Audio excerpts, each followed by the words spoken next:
you don't know, in case you are not on this earth, maybe you are like um, people who travel to the moon and back. Tomorrow is Valentine for those of you that just came back from space. So tomorrow is Valentine, and this is a Valentine session. So we are trying to give you some nuggets so that you know how to spend your money, especially when you meet that lady or that man who says they love you. So when you're in the restaurant or wherever you're going to be to spend your Valentine, or in the house for if you're married, if they are trying to spend so much money, you will tell them, "Oh, my baby, my baby, my baby, I love you so much." But you know what? Let's plan for the future. Instead of eating so much chicken and rice and peri peri, all of them, chicken peri peri and all the macaroni, let's save it for land. Let's save it a unit trust and do great things. My baby, do you understand? And she will understand if she's on this call today. She will understand. In fact, tomorrow she's not going to spend so much money. She will have wisdom. So the topic is your relationship with money. Do you know that money is also relationship? Some of you thought it's only man and woman relationship. No, no, no, no, no, no. All your friends' relationship. Money also has relationship. So today we are going to hear from an expert. I can't wait. I can't wait. I'm even talking too much. I can't wait to read her profile. So you are going to learn so much. This is TPC Transformational Professionals Club. In case you are just joining us for the first time, we meet every Friday, and we have growth sessions from different speakers, as you're going to hear today. Harriet, who is going to speak to us. We have several speakers who have come through. We began last year, and it has been amazing, very, very powerful. We have learned so much, and many people are also growing in that regard. So if you're here for the first time, we shall send the link very soon. Our team is here. Some of them are here. They will send you the link so that you will be able to join us to either be in a general group, and then you become a paid member. We encourage you to be a paid member because that's where we give you attention. If there's no money, you can't. But we have attention here. We give attention to whoever. Coach Samuel is a very kind man. Is here to help, and we're also here. I'm a mentor in the club, and so that's why I'm very much excited to be your host today, and it's going to be great. Then also we have a public speaking and communication mentorship coming very soon. It's just 2 weeks away, and our early bird is ending tomorrow. I don't know how you're going to do it. You have Valentine and you have communication mentorship. So choose one. Do you want to eat chicken? Do you want to speak well? Just choose one. If you choose public speaking, in fact, I hail you so much. You meet us. The link is there. You register, and then you become part of it. Yeah. Babiri said, I can't wait to be a member. Yes, today, sign up today. We shall send you the link very soon. You sign up. Don't waste time. You can pay instrumentally. Don't have 100K and keep it. No. Send your money now. Send your money and become a paid up member. Ladies and gentlemen, Transformational Professionals Club members of this great organization, we have a speaker that is going to speak to us on managing your money, your relationship and money, effective strategies for employees. In fact, we had a short meeting yesterday, and when I peeped through her notes, I can't tell you what she's going to share because I will be giving you an expo. So you better wait. It's just like when you have not watched a movie and somebody is telling you about the movie, you are in suspense. You're waiting. So I'm keeping you in suspense. Let me read her profile very briefly for you, and then we'll sail and fly this aircraft above 3,000, above sea level. And then we shall land very safely, very, very soon. Ladies and gentlemen, fasten your seatbelt. Harriet Nasozi Ayam is a highly seasoned professional with over 20 years of experience in financial management. She holds a dual professional accounting memberships with ACCA and CPA. For those of you who are in accounting, you know what ACCA is, and CPA is not a child's play. She also has a complementary degree, MBA in finance and accounting. Harriet specializes in am I good?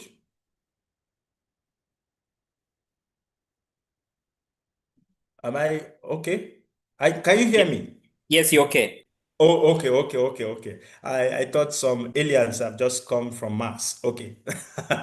Okay. Harriet is a Bank of Uganda trainer in financial literacy. She is an expert in the financial industry. She also has served in the NGO and private sectors where she has an extensive experience in grant management, in leadership, in systems, strengthening systems. Currently, she's engaged in consultancy and in private business. She's also in community leadership, where she's now doing some rigorous consultancy and in faith community. In her local church, she's serving in the finance office. So you can see it's not, we didn't bring an engineer to talk to you. We brought an expert in finance. This is not an engineer. This is finance. She's also very, very experienced. She did our mentorship program cohort 1 just in December. We just finished, or November. And you can't believe Harriet is in another level. She's a great speaker. You need to hear her. Ladies and gentlemen, before I allow Harriet to speak, I want you to go to the chat room or your emoji. Just begin to clap your hands. I will not tell her to speak until I see those hands. Clap your hands, send emojis as we welcome Harriet to take us on this very powerful flight. Fasten your seatbelt. Okay, go ahead. I'm not seeing you on the chat room. Yes, go ahead. Clap for Harriet. Clap for her. I want to see it. We have many people here, 33 people. I'm only seeing 5 emojis. And I know those who are there. Yes, I've seen you. Go ahead. Kisses. Those of you who are kissing for Valentine. This is Valentine. Go ahead. Now, ladies and gentlemen, fasten your seatbelt. I'm here with my glass because I have to drink water. What you're going to hear is not going to be on dry mouth. You have to have your cup with water, with your pen, with your paper, with your phone if you're going to take slides. And we hear from Harriet. Harriet, over to you. The people now are very happy and excited to hear from you. Take us on how to manage our money and do good with our money. We can't wait to take over the world because finances is very, very important. According to Nigerians, in Pidgin English, they say, if you don't have money, your wife will not call you honey. If you don't get money, your wife no go call you honey. Harriet, over to you. Wow. What an introduction. Thank you very much, Coach David. Good evening to everyone on this in this room. It's an honor to be before you this evening. You could have chosen to be elsewhere, especially in this very busy weekend of Valentine, but you chose to come here, and I think this is the right place to be on a day like this. So today we are going to talk money, our relationship with money, and how to improve on our financial management at personal levels. That is my task this evening. The topic that I've been given, it's not anything new, and it's not anything foreign to many people. I believe that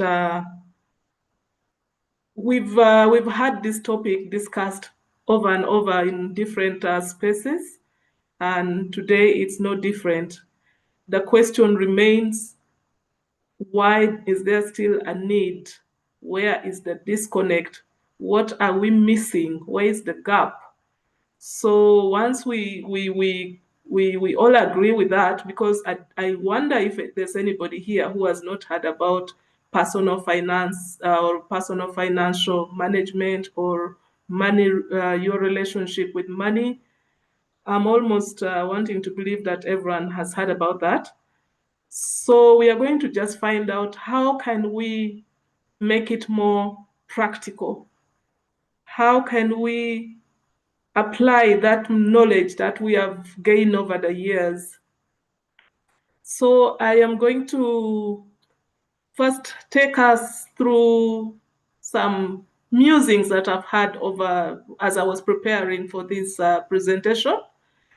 I wondered, looking through my history at certain events, and I just thought I better share with you. I looked at a scenario of a person who had a great title, a big car, official car, lived in a big house, because of as a benefit for his position. And this person um, retired eventually. But when they retired and we got to meet them, they were living in the village in a house that is quite dilapidated, in a state that was a bit in a sorry state, so to speak, I would say, in a poverty type of lifestyle. And we wondered what happened to all the money that this person made. Where did it all go? And we don't have that answer up to now. And then I realized and observed also that so many people are excellent academically. They're great, first class and second up, and they're doing so well for themselves in the academic world. But when it comes to financial management, you realize that they're lagging behind. And again, you wonder, what is the problem? And then you look at another person who has not really had it very easy in their background. They have not gone to school. They grew up in poverty. They had no inheritance from their parents or relatives. But along the way, they have managed to turn their situation around.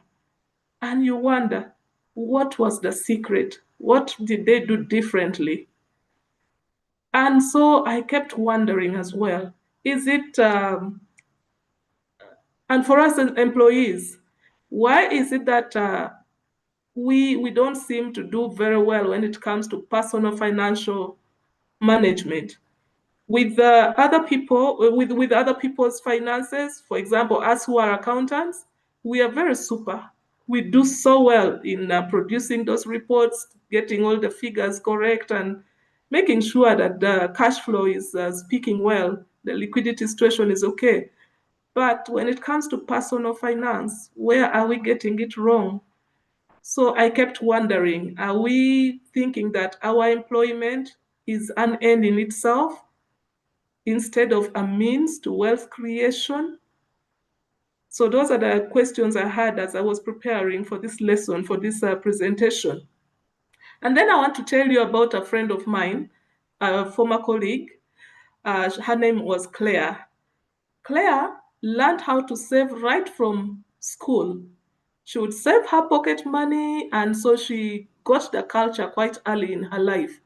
So when we met at the point where we were working in my first organization, Claire had enough sense to save enough money to buy land, her and her husband.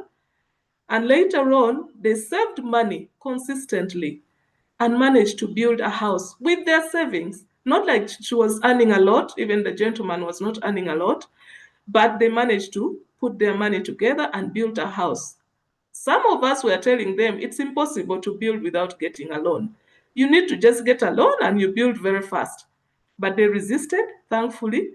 But later on, they were such a testimony to us that you can actually plan and live on your savings and make something good out of it. That is Claire's lifestyle up to today. And so what did I learn from Claire? That patience pays, and it calls for self-discipline, financial self-discipline. And so when we compare ourselves, and this evening, I'm going to now go to my slide and just project. This evening, I just wanted us to think, how is your relationship with money? When you see money, when you receive that money, what happens to you? You could just share with me in the chat room, and we see just a few of you. What happens, to you when you see money? Do you become excited? Do you go on a spending spree? So those are the type of things that should come to mind when we talk about relationship with money. And I realized that our relationship with money has to do with certain factors. Our upbringing, what was the money story around you? What were those habits that that you picked up along the way? Because those habits can either make you or break you. And so habits can be one of the things that inform our money decisions or our relationship with money. If we are like Claire, therefore she realized that for her to make something good in her life, it didn't have to be a loan. It can actually be a savings, and it can be a plan that you make. So that is one habit. But then the opposite side would be someone who thinks when you get money, you don't have to save. You'll wait to save maybe when, in future, one of those days when things are better. I remember actually in that organization, they would ask us to save. It was an organization run by missionaries. These were British, and they have very good saving culture. Now, when they came to our side, the Africans, we always felt like it's because you people have more money, that's why you're able to save and go on that holiday and do these things and the other. But for us, we can't save because we don't have enough money. We are being paid miserly. But how about Claire, who managed to save? Because she was in the same organization. Some of us could have even been earning more than her. So this is all a habit that we have, that we learn along the way, and we must unlearn in order to relearn better habits. No amount of money is too little not to save. That is what I can tell you on that note. The other factor probably is sometimes we have we live a lie. We want to impress people with our lifestyle. So we go to spend so that we impress people who hardly even notice us or even care about what it is that we are doing. So we need to move away from that lifestyle. How about when we want to compete with one another, especially in offices? I've seen when ladies compete for dressing and handbags and all this and shoes and the like. So we compete with one another. So you're spending money that you would otherwise save so that you can attain financial freedom, so that you can make your future more secure. So we have seen that. For men, I don't know what it is that would probably cause them to compete. But if I can talk for ladies, those are some of the things that come to mind. So what we learn also is that sometimes we are not patient. We are not patient. We rush. We rush to do things. If we learn from Claire, she was patient in saving money and did things at the right time. So timing is also very important. We don't have to rush. Not every good thing takes time to come about. Now today we are rushing. Probably this weekend there will be a rush all over Kampala and all over the different places so that people can celebrate Valentine.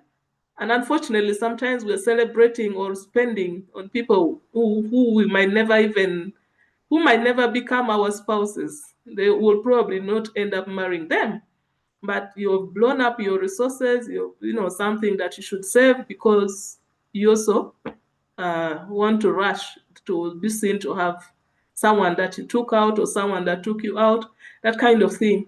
So we need to be careful when we're spending our money. We need to have, we need to put a thought into our spending.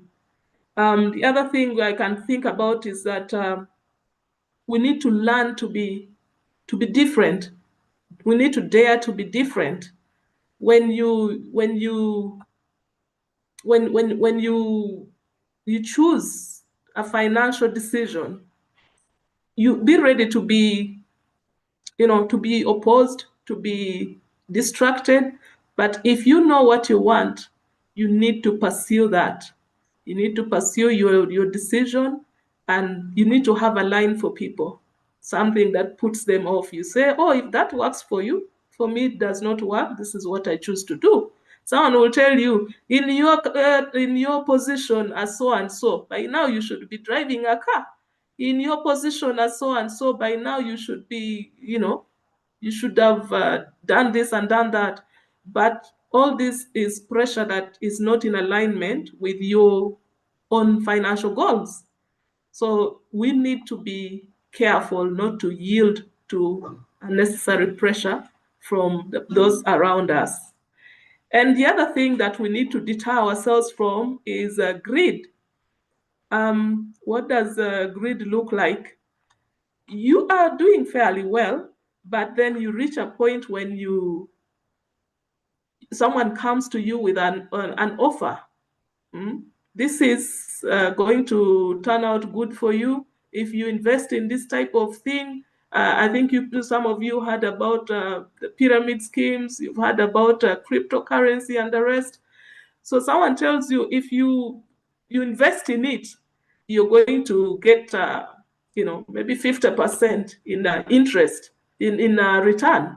So you rush to invest in something that you've not really understood properly, and it's being called an investment, but it is actually a gambling, and you lose. I think all of us, either some of us may have participated in pyramid schemes and lost a lot of money. I know people who even got loans and put in there and nothing came out of it. Others even gambled with people's monies that were in their care and lost and ended up running into hiding and getting into trouble. So greed is not a good thing. Investments should be done with an investment plan, with a lot of thought that goes into it. We can't just be told that this is happening and you run with it. A funny story happened with a relative of mine.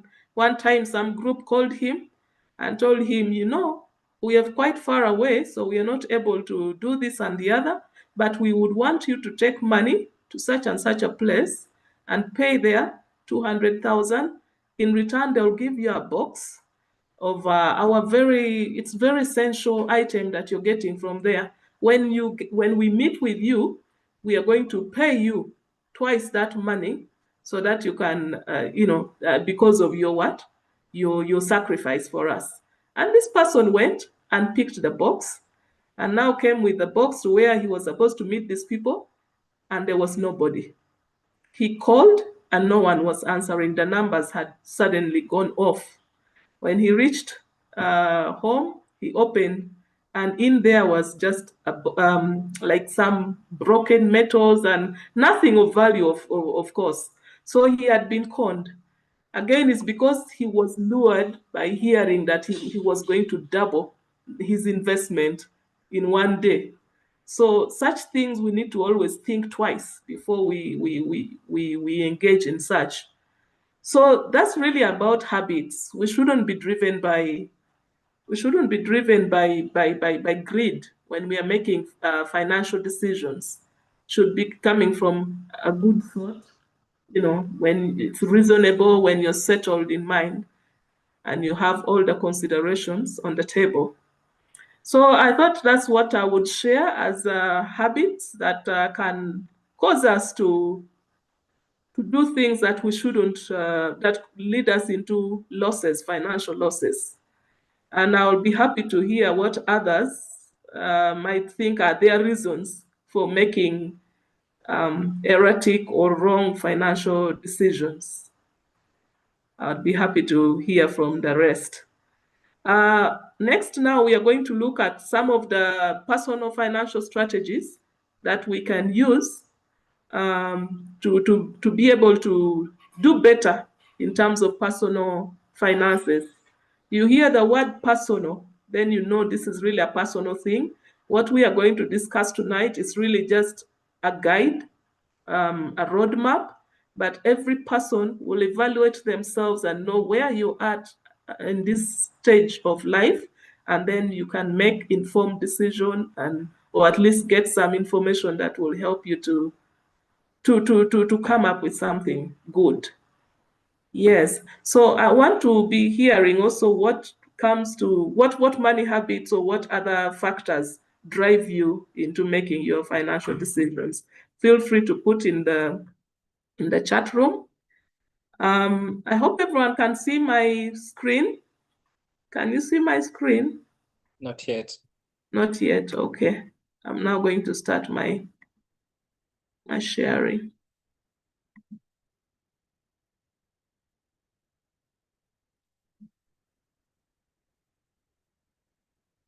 Great. Yeah, I can Let's see. check the chat room, see if there's anything that someone says, when I get my salary, the first thing, oh dear, I've lost it. Just a moment. Yeah, let me help you. You said that Yes, please. when I get my salary, the first thing I do is put it in a venture that multiplies it. However, I am very bad at saving, yet I live a modest life. I spend more on other people. Generosity is my weakness. You can shed more light on that. Yes, so I think I can relate with this person when it comes to generosity. I share that weakness, and I think for the longest time, and I think for me, mine stemmed from a background where I grew up with some good years. I lived with a grandmother, and I saw a very, very, very loving and very generous person. So I think that is how it formed in my mind that when you get money, you help people, especially those that are in need. So that became, I wouldn't call it a weakness as such, but maybe it just needs to be managed. But yeah, I understand what this person is saying. But it's good that he's saying he puts it in a venture. So, but at the same time, he's saying he's bad with saving. So, yeah, we need some clarity there. The next one. The next person says, is Vanessa. She says, my fear is scarcity, that things will finish before you spend. That's why she finished all the money. oh, okay. So she uses all the money so that she can keep things instead of keeping money. I hear you. Right. So let's go to our slides and just go through. So we said tonight we are looking at 6 pillars of personal finance strategies that can guide us in our saving, spending, investing, and all these other financial decisions that we make. So the 6 pillars are personal financial management, looking at budgeting as a tool. Another strategy is savings. Another one is loan management, investment, risk management and insurance, and retirement planning. So all these are the strategies that we look at when we are looking at personal financial management. And going to the next slide. So what is personal financial management? We say it involves planning and keeping track of your income and expenses. And this involves using your budget. Now, before you start a budget, you must have a goal. I know that at the start of this year, many of us must have set up a goal, which is a financial objective that you want to achieve either this year or in the next so many years or something like that.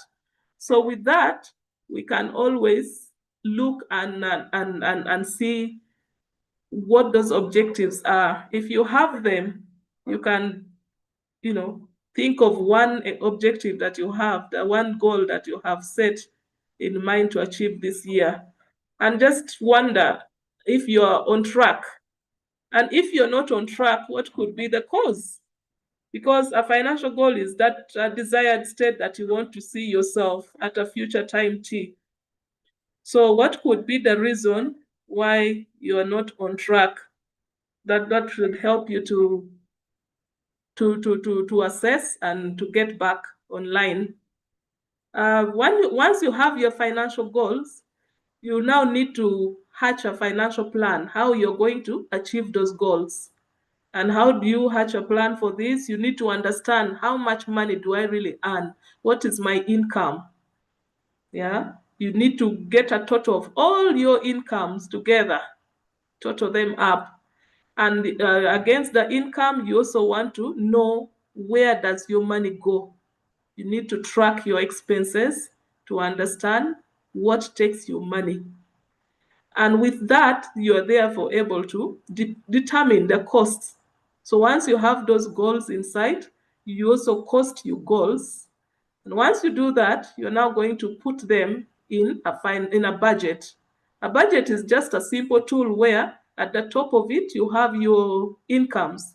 That these are the money that I receive, say, on a monthly. Now, for us employees, we would receive our salaries on a monthly. And if you probably have rentals and you have monthly income with that, that's also what you're going to receive. So you're going to add up all those incomes to get the total revenue.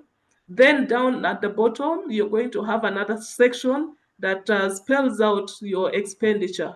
Your expenditure should look at what you want to put in your savings and investment. It should also look at, in case you have a debt that you're servicing, you also put a portion for your debt management. You're also going to look at your current expenditure, what you need for consumption, what you need for day-to-day running of your family, of your life, and any other business you may have. And so you need to cost your goals and put this in a budget template. It shouldn't be a very complicated thing, just income at the top, expenditure at the bottom. And the expenditure should not be more than the income. So once you do that, of course, you're going to allocate them. I've already told you, allocate them to savings, investment, debt, and how much you want to put on consumption. I've seen some people use what we call the 5-jar system, the Jewish 5-jar principle or system, where there's 10% that goes to tithing, then I think 20% goes to saving, maybe 20 to investment, and then 50 for consuming. So you can, based on your current status, where you're at in life, you really can work with something. But the important thing is to have something that you work with. Yeah. And knowing when these goals are due also helps you to plan properly so that you can know how much to save towards those goals. So in a nutshell, we're saying, ask your questions. What are your financial goals? As in, where do you want to go? And then how do you plan to achieve those goals? Which route are you going to use to get there? And then put systems. What are those daily actions you're doing already that is going to help you to achieve your goals? And so that is where we are saying a budget is actually the major tool when it comes to planning your income and expenditure. It is what tells you where your money should go. Yes, you're receiving this money, but I think many of the times we might just be having challenges on the lower part of the budget. We don't control our expenses, so we get taken events take over our finances, so we end up doing things the wrong way around, and we find that we are not saving, we are not using money effectively in a way that will build us. If someone says they're generous, I used to think that when you get money, you should just give. So I think I gave without a lot of plan, and not to regret, but just to say that I could have done better if I knew better. Yeah, you're probably wondering, a finance person, how did you not know better? We're talking of habits here. We're talking of personality here. So it's something that I had to work backwards to change, to make sure I got a grip of it. I am still learning. I'm not fully there, but I am much better in that manner. I track my expenses and I always budget and try to really live within it. So in summary, we are saying it's important for us to have a financial goal. Don't just get money and spend it anyhow. Let your goal guide you where you should put your money. Your goal could be to save some, to invest to put in an investment. Your goal could be long term. You want to buy land maybe in 2 years' time. So how much land do you need, and how much is the cost of land about wherever you want to buy from? So how much should you start saving right now? Your goal could be things like that. And then have a plan, have a goal, make a budget. It helps. Once you've used up a budget line, try not to overspend on that line. If your social budget is over, don't again continue going to now borrow from another line to what eventually you are messing up your budget. So then the budget is really not useful to you. So what we can do also is to now screen ourselves and say, where are we going wrong? Are we overspending? Let us adopt a more is less philosophy. Let us not have a lot of, there are people who just buy because something looks good. I had a sister like that. She would just buy because she liked something. To bring it at home, it does not fit her. And you're wondering, why did you buy it? I liked the color. I liked what it looked like. But it has not served the purpose. So that's wastage. So that is cluttering even, because she's not going to use that item. Then the other thing we need to look at is, where should we reduce on our expenses? Yeah. Where should we reuse some things? Where should we, there are people who will say, I wore this dress in the other wedding, I can't wear it to another. Like, no one is really taking note of what you wore last time. And if they are really, you again, I'm saying, let's dare to be different. You know what works for you. You know your situation best, so you're going to do you. So if we must reuse a dress to another wedding, I really don't see a problem with it. Maybe someone will let me know what the problem is there. Then, of course, recycling. There are some things we can use over again, without having to dispose every time. Then let us spend wisely. Let us save regularly. Saving is very important. We must have a saving plan. We're going to see that in the next slide, I think. Invest prudently. So that's our summary there. So yes, saving. Your money is telling you, save me today, I'll save you tomorrow. If you don't do that, then there's a problem tomorrow. So savings is really you being kind to your future self. You're saving so that you have a better life ahead, a better, retirement, a better, with saving, there are so many benefits really. With saving, you're going to have emergency fund that you have stuck somewhere. And the requirement usually is that you have at least 3 to 6 months worth of saving. So it's very important to have emergency fund as a saving separate. That's not part of the other saving for other goals. So save emergency fund in another account, and you can have saving for other goals in another account. And what will help you is, if you're saving for short term, it will also determine which account you're going to use to save. If you could use unit trust, you could use treasury bills. If you're saving for long term, you're going to use things like bonds of 2+ years, and or you're going to still use unit trust, but you just need to be aware that what you're saving for, you're not going to touch that money for any other thing. That is what it is. So saving is the practice of putting your money aside. And we know where our savings comes from. We already talked about cost cutting. We've talked, of course, as employees, our money, our savings also comes from our salaries. Yeah, and any other business that we may be involved in. So how do you decide to save? There are many factors that you will be at play when you're deciding where to put your money. Like if you want to access your savings within the next few months, it doesn't matter, it doesn't pay to put it, say, in Smart Life. Because Smart Life, the requirement will be that you leave it for a full year before you can have access to it. Also, you want to save where it's safe. You want to save where, you want to know the deposit requirements. Sometimes you might withdraw and there's a penalty. You just want to know everything around the account that you're going to save in.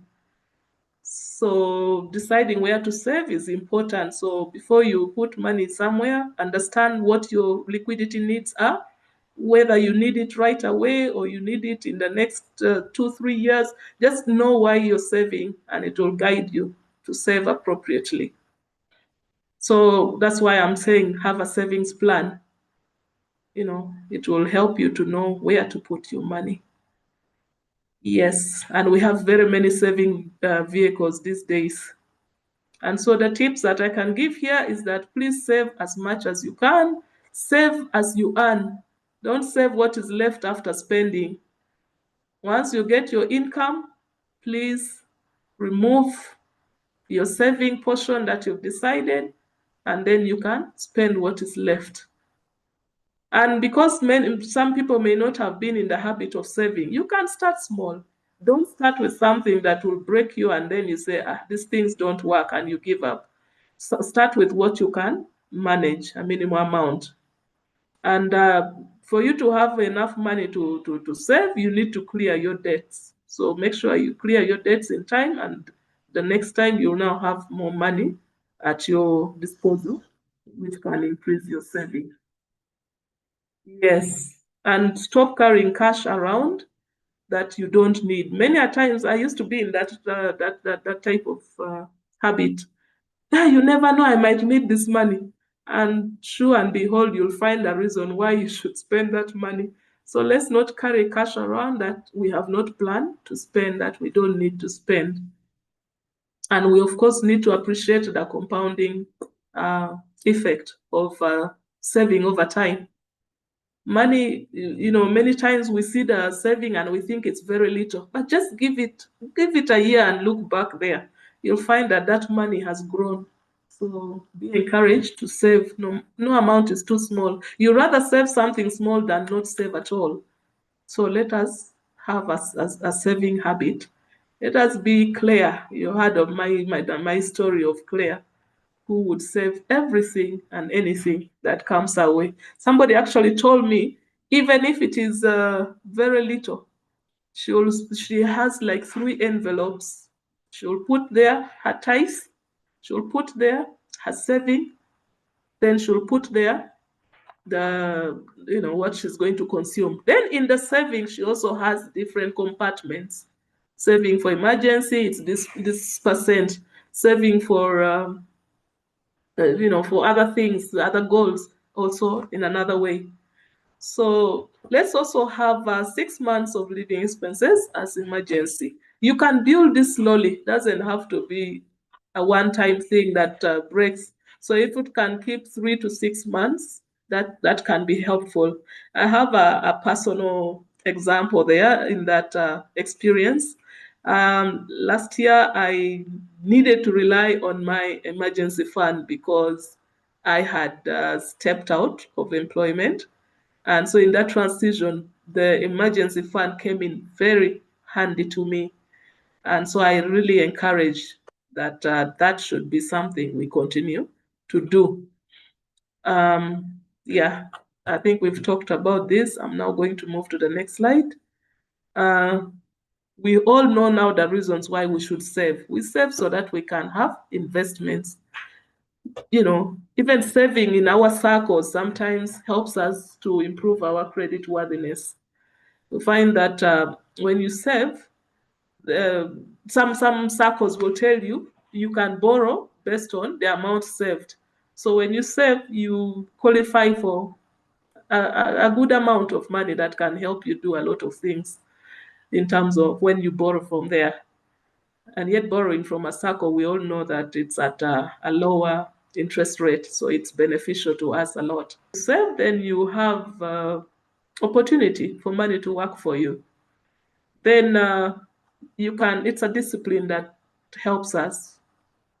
So saving is a good thing. The platforms that we have for saving are now numerous. We have mobile money, we have the circles and you know, VSLS, village, I forget the name in full.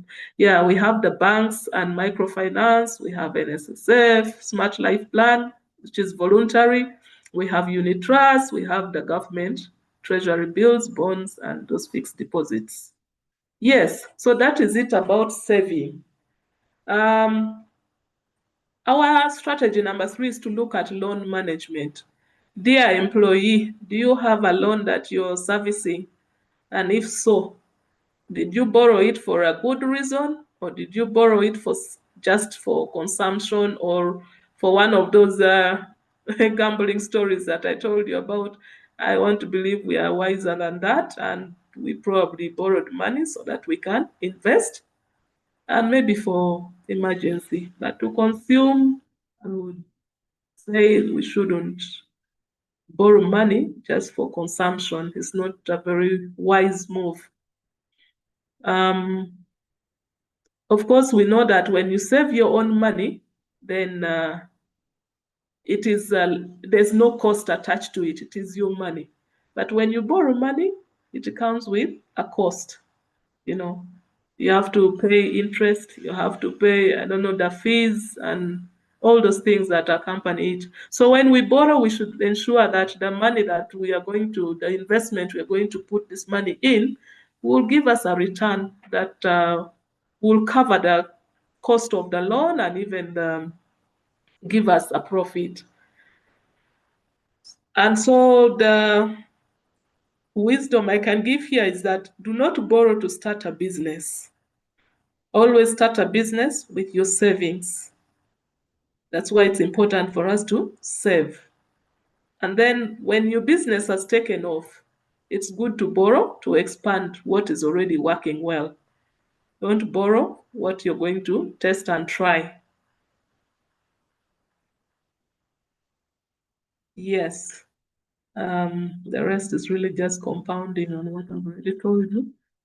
I've also said that a loan has costs.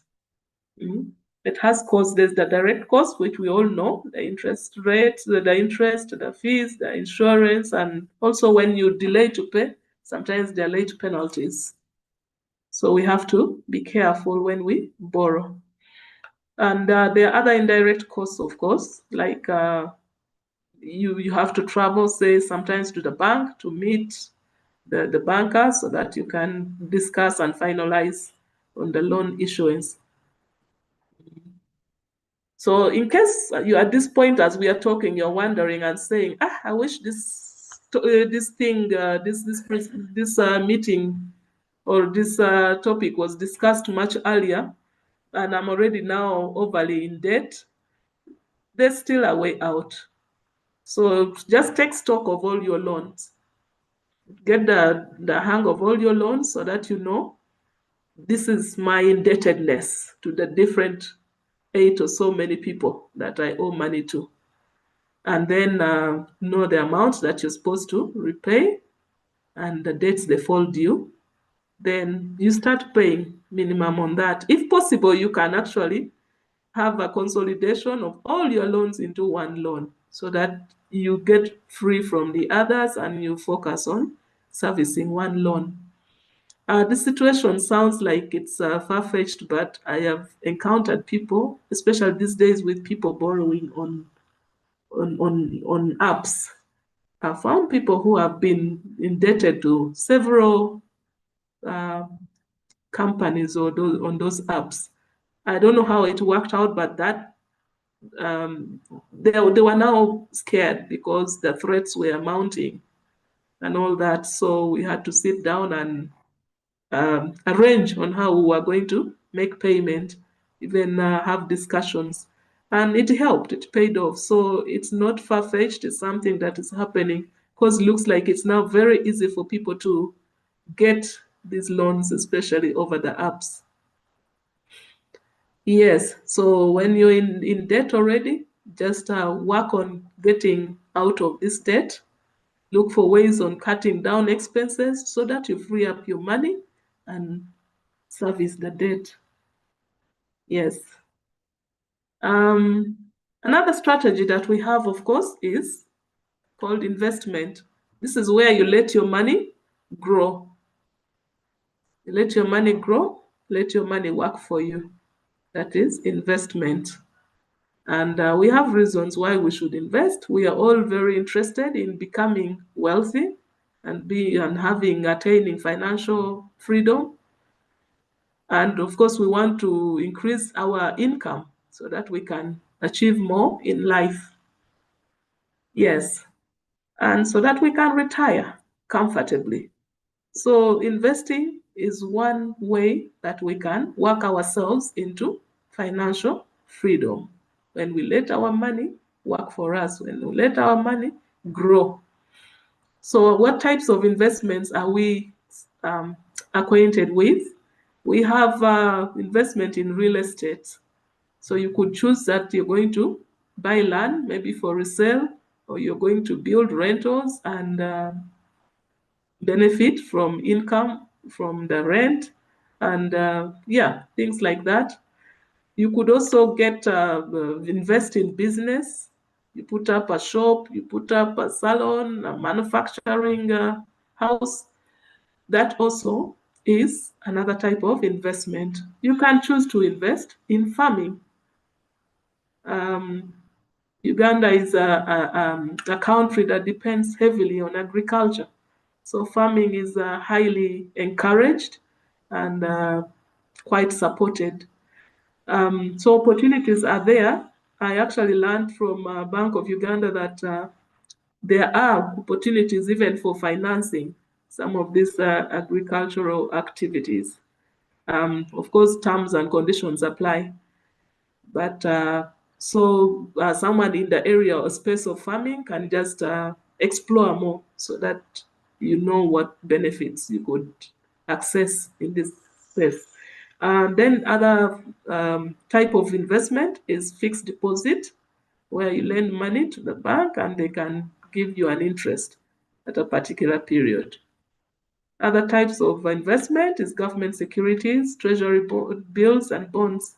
We have also shares where you buy shares in companies and you become an owner of sort. Then we have unit trust investments, or they call collective investment schemes, and we have corporate bonds. So all these are types of investments. So again, you need to have an investment plan to help you know where you want to invest. So you sit and look at what you want to invest for, what is your purpose for wanting to invest, and then you choose the right vehicle to invest in. These are considerations. So we have comparatives here of unit trust and fixed deposit and savings. So they are all within the same range. If you invested 1 million, for example, today in unit trust at around 12.5%, you get 125,000. But if you put it in a 10-year bond at 16%, you get 160,000. If you got fixed deposit, which ranges between 9 and 10%, your return will be 95,000. And then if it's savings in a SACCO, for example, of ESMA, find that normally savings, they give a return of 10% to 20%. So again, the range will be 100 to 200,000. 100,000. Yes, so considerations, what is your liquidity need? So before you invest that money, make sure you have your emergency fund on the side, and also be aware of certain investment options that calls for taxes that attracts withholding tax between 10 to 15%. That is the one of government securities. Yes, so before you make an investment, make some considerations. How does the investment work? Understand it fully. Don't just jump into an investment out of excitement when you don't really know what it's all about. Understand the risks associated. To a great degree, I'm sure you can never be like 100% fully certain. Otherwise, that is the other thing that sometimes paralyzes us who are educated, what other people call analysis paralysis. You overanalyze and psychoanalyze, and eventually nothing happens. Then you say, that one doesn't work. You go to another thing, what if, but you get a certain degree of assurance, then you can invest in that investment option that suits you best according to your plan and need. And of course, you want to look at the return on that investment. And also you have your goals. Why do you want to invest? And then of course your personality will also come into play. Who are you?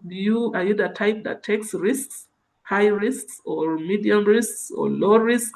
So all those things will determine where you put your money. But the important thing is that you're investing. Yeah, other considerations, how long you plan to invest, and the cost of investment. Yes, when all else is said and done, and you still feel like, especially when the amount involved is really huge, or it is like your life, everything, you want to get professional advice. So you reach out and get advice so that you don't make investment blunders. That always happens.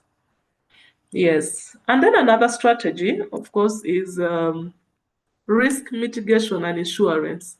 So when you're making your financial plan, you also don't want to be unnecessarily exposed to risks of losses. So you need to take into account what risks can happen. If you are investing, your business should be, assuming it's, for example, a vehicle, you want to make sure that vehicle is covered. Minimally should have third party, but if it is for business, you want it to have comprehensive, so that you have a better coverage in terms of in case something happens to it, because third party will take care of the other party that is affected by your vehicle. But if it is comprehensive, you benefit, from it. So I would say that other insurance you can take up is medical. You might find that in your organization, they're not giving you medical cover, or it's not fully covered. So you need to cover the other bit so that you have peace of mind that in case of anything, or you don't have money in hand, someone needs medical attention, they will be taken care of. So it's important to make considerations regarding risks associated and take the necessary caution. If you're a traveler, you want to be sure that you have your travel insurance in hand. Yes, and also your assets need to be covered. So that is basically about taking care of your risk profile, making sure that you have insurance cover to the extent that is possible. The other strategy we're talking about is retirement planning. And this doesn't happen when you are about to retire. This happens with your first paycheck. They used to tell us the day you got employed is the day you start planning for your retirement. Meaning that when you get your paycheck, you start planning, already setting aside, some money to cater for you. This calls for you to understand what you want to what lifestyle you want to live in your old age. Because as surely as the day comes after night, you're going to reach a day when you're unable to work and have to retire, either due to old age or disability or some other reason. But we reach a point that we leave employment and we must retire. So how do you envision yourself in that season? How do you see yourself? Do you want to live? Yeah, each one of us here, I'm sure, has a plan and a picture of what their retirement lifestyle should be like. So you should be planning now, and how do you plan for your retirement? Again, we go back to the big saving plan. Have a saving plan. But also, we know that for employees, we know that NSSF is paid by your employer, where they contribute 10%, you put there 5%. But in addition to that, you can actually, if you see that that's even not going to be enough, you can add something to, these days we have the Smart Life. You can continue saving voluntarily as well. NSSF will not refuse that. I was so surprised the other day. For whatever reason, I looked at my NSSF account and it showed me how many years I have to retirement. I was like, okay. It showed me how much I have on my account. I'm like, okay. Then it showed me what I should have by the time I retire.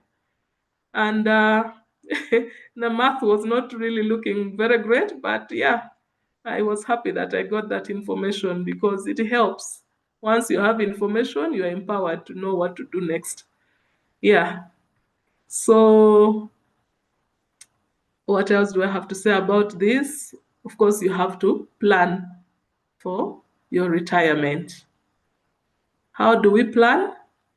By saving. I already said this. I said some people have social security for those that are employed. Government workers, they get a pension scheme, I think, which they pay for 15 years after you've retired. Some companies also have retirement plans. So if you are part of that company, you're blessed. And then the other thing a person can take up is what they call annuity. It's something that you pay into an account with the provider, and then at the end of the let's get this out of the way. Oh, sorry, just a moment. Yeah. So then, when you retire, you benefit a certain amount from that account that you have paid. It's a guarantee they give you, so you pay some premium into the annuity account. And then other ways you can plan for your retirement is by having assets. If you've bought land and property, we know that those land normally appreciates in value. So that's a good investment there. Then again, we said taking up insurance to take care of your retirement. So you can plan for that as well. You can have more investments, increase your payment into your investments account so that you plan better for a better retirement. You can have your own individual, retirement plan. We are affected by different factors when it comes to retirement planning. One of them is our expenditure patterns, because how much you spend today has a direct bearing on how much you set aside for the future, of which retirement is part of the future. And then, of course, our income levels. Our income may be not high enough to meet our expectation or our vision. So that can also affect our retirement plan. Our attitude. Yeah. How do you many times people don't even want to think about retirement. You find someone thinking, I'm still young. Why am I even discussing retirement at this point? And so we waste those early years thinking we have a lot of time. And then along the way, of course, other things will come into play and we are not able to plan effectively for our retirement. Yes, culture. Maybe with culture, we can also think in terms of our, commitments. The commitments that we have because of cultural norms. In Africa, we talk about black tax, but so all those can also hinder us. And in the past, maybe we thought that we can rely on our children to take care of us. So we didn't have to worry so much about planning for our retirement. But from the look of things, all that is changing, and we really definitely must plan for our retirement. We cannot now leave it that our children will take care of us. We cannot say the government will take care of us. Yes, things are changing so fast. The culture needs to change as well. We need to match up with the times. Yes, and then our lifestyle, how we live our lifestyle also will affect our retirement. Are you active? Are you this person who sits a lot? Someone who sits a lot, and so you end up not having a very good health. So are you mindful of your health? So how you also look after yourself can affect your retirement time. How you plan for your retirement. So we need to be active. We need to be working on ourselves and making sure we are fit enough to the expected as much as possible. Yes. So suggestions of how we can increase our income in retirement is that we can have sources of extra income. We can also, because retirement doesn't mean you're tired and you cannot work again. So you can have a part-time job that you do, or consultancy, things like that you participate in that can bring in income. You can also, because when people are retiring, people have already, children are most times out of the home and probably already on their own. So you have extra space in your home and you can turn that into a rentable space. You can also reorganize yourself. You live in a cheaper place and leave this other expensive side for people to rent and for you to benefit from. You can also sell and downsize. Yeah, so you can sit and plan your life and see what adjustments you have to make to be able to live a good retirement life. Yes, I have other pertinent issues that I want to just read out to us to say that while you're still employed, let's be a good employee, but also be a good family person. Don't put all your head in the work and don't leave time for your family, because after all is said and done, it's the family that you're coming back to. So let's be balanced in that manner. Let's add value to ourselves through professional development, because the money that we need, the income that we need to increase, can come through being better placed. You've added value to yourself, so opportunities find you when you're prepared. So let's also add value to ourselves. Let's have side businesses that we start. It would be advisable to start this at the point when you're still at work, because that way you have salary that you can put a portion aside to be able to finance your side business. Of course, I say this with caution, in that when we are working, many times we don't have enough time to supervise our own personal things. So we do this with caution. Don't put it there and then you don't monitor, and before you know it, it has really gone to waste. Let's also cultivate a good work ethic and attitude to be teachable and employable. Why am I saying this? It gives you longevity at your workplace. It gives you a good reputation. It makes you last long in the employment world when we are good people, employable. Then let us avoid burnout.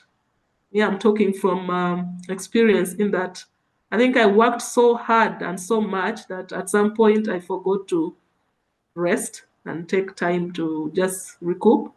And I almost paid for it, but at some point, by the grace of God, I realized that I needed to put a stop. And I think that's the point when I had to first step out and, have that break. And it was a very timely thing that I did. And last and not least, I say, let's have a close relationship with God, because I realize, I know for sure, and I'm convinced that without Him, we cannot do anything good. I want to close with a saying that from the Bible. I like the Bible. I'm Christian, so you bear with me. It says that that's Ecclesiastes 9, Ecclesiastes 9:11. It says that the race is not to the swift or the battle to the strong, nor does food come to the wise or wealth to the brilliant or favor to the learned, but time and chance happen to them all. This implies that human effort, skill, or strength does not guarantee success, as unpredictable events and timing affect everyone's outcomes. So, after we've said all this and we've done our bit, we trust the Lord that He's going to make everything work in our favor. The chance and time will favor us. And I want to say thank you. Thank you too for listening to me. Wow, wow. You know what to do. You know what to do. You know, everyone here, you know what to do. Just now, just now, just now, just now. Just now, just now. I don't need to say it. Just I can say, oh, thank you, Charity. Thank Thank you, Coach you. Samuel. Yeah, William, thank you. Go to the chat room and thank Madam Harriet. Go to the, as you're sending the emojis, go there, go there. Let me see. Go, go, go, go, go. Wow, I see the red loves. I'm seeing the eyes. Thank Oh, thank you, you. Godfrey. Thank you, thank you. Go ahead, go ahead, go ahead. I 47 people. I appreciate. want to see 47 thank yous. Go ahead, go ahead, go ahead, go ahead. I will not stop until I see 47. 47, 47. 1, 2, 3, 4, 5, 6, 7, 8, 9, 10, 11. Yes, fire, fire, fire. Yes, Josephine. Thank you, Coach Samuel. Yes, yes, yes. Annette, oh, wonderful. Lydia, Jean, Rosemary, oh, Charity Nabubu, oh, with the high heel, ready for Valentine. Okay, okay, Samuel and Yago. Go ahead, go ahead. Oh, 58, 59. Okay, okay. Wow, wow, wow, wow. Thank you so much, Madam Harriet. Wow, Sharon, thank you, thank you, thank you. Manjiri, yeah, Winnie. Oh, this has been a powerful session. This has been a powerful session. Was it not powerful? Yes, type your comment. Is it not powerful? Is it not powerful? Yes, can we have a copy of the slide? Oh, go to the go to the YouTube. You will get the copy. Oh, yes, thanks, thanks. Was it not powerful? Let me hear your comments. Let me hear. Oh, thank you for the insight, Isaac. Thank you. Yeah, Agaba is smiling. That means it was powerful. Yes, very powerful. Julius, yes, yes, yes. Valentine, yes, powerful Valentine. Coach Charity. Okay, Robina, very powerful. It's delayed. Oh my God, my God, my God. The money delayed. Okay. Yeah, Winnie, great session. Wow, wow, wow. Inshuti, thank you, Madam Harriet. Okay, okay, okay, okay. Wow, wow. Thank you so much. Let me do a recap of, I was writing. Some of you, you think I'm just moderating and I'm not taking notes. I was taking some notes and she gave us 6 pillars. Number 1, personal financial management, which means budgeting. Number 2, savings. Somebody said, yeah, my problem is I don't know how to save, but I know how to invest. So you have to learn now how to save rather than just only investing, and also know how to balance generosity. Then she gave us loan management, borrowing, very, very key, borrowing. Know how to borrow and know how to pay.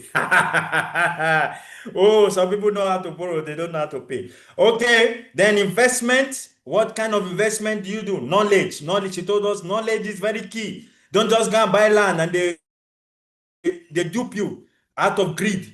They tell you that if you come, we shall add you 60%. where in this world do they give you 60%? Where? Even in heaven, you pay interest. Woo! Wow, wow, wow. She told us risk management and insurance. Very, very important. Risk management. How do you manage your investment? The risk. The more the risk, the more money you have to pay. So you have to think about it, and then insurance. Then finally, she told us the last pillar is retirement planning and old age. As Coach Samuel said in the last session we had, I think last Friday, about how to use your passion or something like that to get business, to get money, to profit. That things are changing. Children, you cannot wait for your children to take care of you. I remember those days. My father used to say, "Oh, when I'm 60, my son, we are seven in the family. We are seven, four boys. Sorry, three boys, four girls, and he's expecting all of us, seven of us, to take care of him." And he was shocked. Life happened. It's not easy. I have my life, I have my children's life, and my sisters, all of them, my brothers. So you can't expect, you just, out of gratitude, we give. Not that we say, okay, this is what is going to happen. And he has to understand. Our parents now have to understand that things have changed. Gone are those days that we wait for our children to take care of us. It doesn't happen. It doesn't happen. It doesn't happen. So thank you, Madam Harriet. I saw some comments, and I think she handled them in her session. Somebody asked about how do I get a salary? What's the first thing I do? What ventures? The venture I do is to multiply. However, I am very bad in saving. Okay, she answered that. She told you how to balance generosity. Somebody also said, I fear because of scarcity. Then Godfrey asked a question. Hi, Harriet. When you talk about ways or routes of how to achieve our financial goals, would you advise someone to go in for a loan when they want to start up a personal finance? Because at some point, your saving may take quite a long while before it matures, and before you gather your finances to start. I think she answered that, but I don't know if Harriet can just say something on that briefly. Briefly. Just stay tuned. We shall soon close. Don't run away. I am David Asanga. I'm here, your moderator. Don't worry, we shall end on time. Don't run away. Don't. If you love me, stay here. If you love Madam Harriet, stay here. So thank you so much. Okay, Madam Harriet, you can just shed more light on that. Yes, thank Godfrey. you very much, Godfrey. As I presented to you, a loan is not a bad thing, but it's the purpose that you're getting the loan for. What are the considerations? Because if you say that saving can take, at some point, may take quite long to gather the finances to start, what is it that you want to start? Because that would therefore define whether you're getting it for a good purpose or you might be having your priority wrong. So it all depends on what it is you want to save the money for. I would really recommend that you go slow with a loan. The loan comes at a cost. And also have a loan plan. How are you going to repay this loan? Do you have capacity?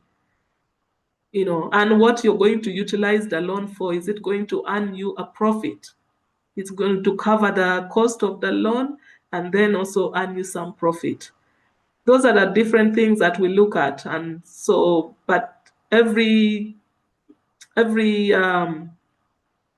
we sit down and then analyze it.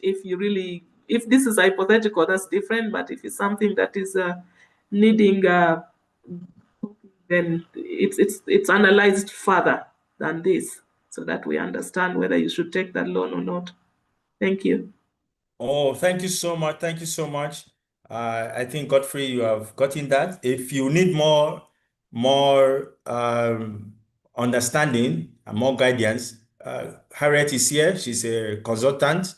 Harriet, you can give us your number on the chat there, or we can send it. If you're not yet a member, then you will send you the WhatsApp so that you become a member and you get access to Harriet, and then you chat with her. Of course, it's not free.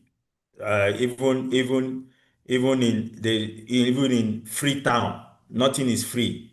If you go to Freetown in Sierra Leone, you still buy to eat, so it's not free. So you talk with her, but as a TPC member, we can see how to subsidize some things for you. Thank you, Evelyn. She said it was an eye opener. Rosemary said it's an awakening session. Yes, more so that the year is just beginning. Next is action. Yes, action. I believe in action. Action. Yes. Boomba is asking what we should understand is that it is not advisable to get a loan to start a business because you are not established for profit. No money is not your money. Oh, okay. Thank you, Boomba. Very good, very good. No Thank money you. is That not is your so money. true. Yeah, it's a burden. Oh, wow. Boomba. Thank you for that. Somebody also asked a question here about he has 10 million, but I think he has been answered by someone to meet a coach. We can't answer you here because we don't know who is looking at you that you have 10 million. So is it Godfrey that said, or sorry, is it Charity or somebody? Said I have, okay, Oscar, I have 10 million today. If I have 10 million today, which is the right investment with quick returns? Quick, you want quick returns? Okay, I think you will have to meet, Oscar will advise you meet either Harriet or Coach Samuel. They will be able to advise you. We have some financial advisors here on the call. They'll be able to advise you. So we can't tell you here, go and buy land. You may buy land and your 10 million just goes. Or we tell you, go and do agri business. And you go and buy agri business, and the rest, you now say TPC has, they told you to invest. So meet a financial advisor. Harriet is there. She will send a number, and then you'll be able to get along. Yes, Vanessa says learn to track expenses. Very, very true. In fact, I learned that yesterday when I saw her presentation. I told myself I have to start tracking because I'm somebody that I just spend. I'm disciplined in spending, but I don't track. My nature. What concerns me with tracking? I'm an extrovert. I'm an extrovert introvert. I'm an extrovert introvert. But when you hear people like Harriet telling us you track your expenses, that means now we have to sit down. And I hate anything sitting down, except I am preparing for a presentation. Then I know I am doing what I love doing. Except I am reading, except I am, doing something that is towards my purpose or my passion. But to sit down and track, I even hate numbers. In fact, they called me Pastor 3 over 10 when I was in secondary school because the only thing I was doing was to preach, and I was failing, especially mathematics. So anytime they give an exercise, they give it 10 questions. So I always get 3. So all my colleagues, even to today, there's one that just recently checked on me from America. And he called me, Pastor 3 over 10. I say, you have not forgotten this thing. You have not forgotten this thing. What is wrong with you? So I hate numbers. Pastor 3 over 10. Pastor 3 over 10. But when it comes to English, 10 over 10, even 20 over 10, I will be getting that. 20 over 10, 40 over 10. But mathematics, so now I have to sit down to track with my wife. My wife is also an accountant. So she tells me this one you spent like this, and I'm saying, what is it? Even the smallest thing that we buy, we track. We track. Signature speaker, you bought pen, you track it. And it's also part of stewardship. So thank you very much, Harriet, for that. Some of us, our habits now, we have to change. Those of you that were planning for Valentine, I don't know whether you will still have the Valentine in high budget or low, because after this session, things can change. Annette said you spend on a girl, especially women. I have fallen prey to that. You spend for a girl on Valentine. At the end of it, she says no. And your money has gone. ATM you are putting. And at the end, she says no. What will you do? That money you'd have bought land. You'd have been in agribusiness. You'd have been like Claire that was growing her money. We have to change. So is there any other comment? Yes, 3/10. Don't call me 3/10, Harry. Okay. Yes, invest in things that matter. Oh, thank you so much on this call. So on that note, I want to start concluding. We just give me like 3 minutes and we are out of here. We have our forthcoming mentorship program, public speaking and communication. Tomorrow is our end deadline for early birds. But if you want to be a late bird, no problem. Just wake up anytime and pay your money. No, we have no problem with that. But if you still want to be an early bird between now and tomorrow, please do well to join us. Harriet was part of us, and you can see the kind of product we are producing. She's a high professional. High. I read her profile. Those of you that came late, you have missed it. Go on LinkedIn. You will get more about her.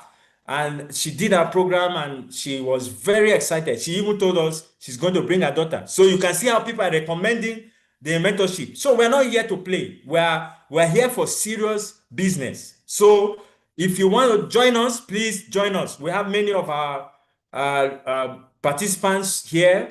We have Charity Nshuti, Nahobwe, who is there giving us so many leadership lessons. We have Coach Ruth on the environment, Sharon Nshuti, Charlotte, many of them, all of them, they have done so well. So please be part of it. Also, Evelyn Senje, she's a very great woman, and Christine, they are all here on the call. So please, you don't want to miss that session. Then also, if you want to be a part of TPC, what are you waiting for? And you're not a part of it. What are you waiting for? Do you want us to come with what, like taskmasters, or we come like KCCA to your doorpost and say, are you a member of TPC? Why not join? No, we cannot do like that. We are just saying join a club that will help you grow. Growth is very important. Growth is not just haphazard. It is intentional. You have heard from Harriet. She told us habits dare to be different. You're learning from here. How do you avoid greed? To avoid being greedy. You're learning from TPC. How do you avoid, trying to overspend? You learn it from here. And other things like how to grow your business, not just finances, many other things. Please do well to join. A membership, we have cut it down, just 50% discount. So you just pay 250 instead of 500, 250,000 Ugandan shillings. And then you be part of it. There are other programs you get, access to. So please join and be part of it. The link is there. You can see it there. And just join and you get it. Then we meet every Friday. No, come rain, come sun. For us, the rain does not beat us. And the sun does not hit us. So you don't have any excuse. All you just need is data. Just put your data, and that is your transport. That is your fuel. And you're in this session. So every Friday, 7:30, sharp, we're here to 9 a.m. So you'll be here and join us. Except there is, if there's any other information, we shall give you on the group. So please do well to be part of our programs. Thank you very much. We have our social media pages, Transformational Professionals Club. You can go on LinkedIn, is there. On TikTok, is there.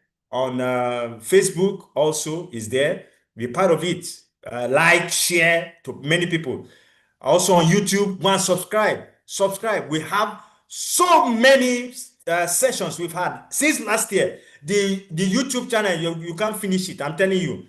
With the way every Friday we are having sessions, January every Friday, February till December, you can't finish the sessions. And by the time you finish them, your life is not the same. You are transformed.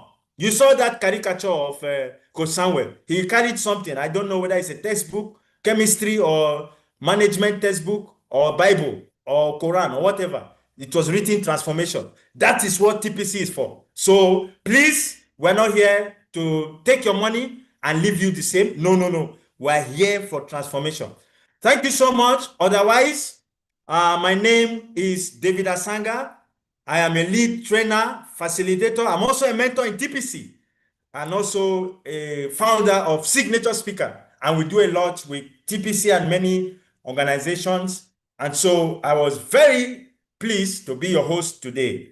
Let me just call on Harriet just in 1 minute to just give us a closing remarks, and then we are free to close business, to close shop. Thank you very much, everyone here. It's been an honor to present before you. I hope you've got value from this presentation.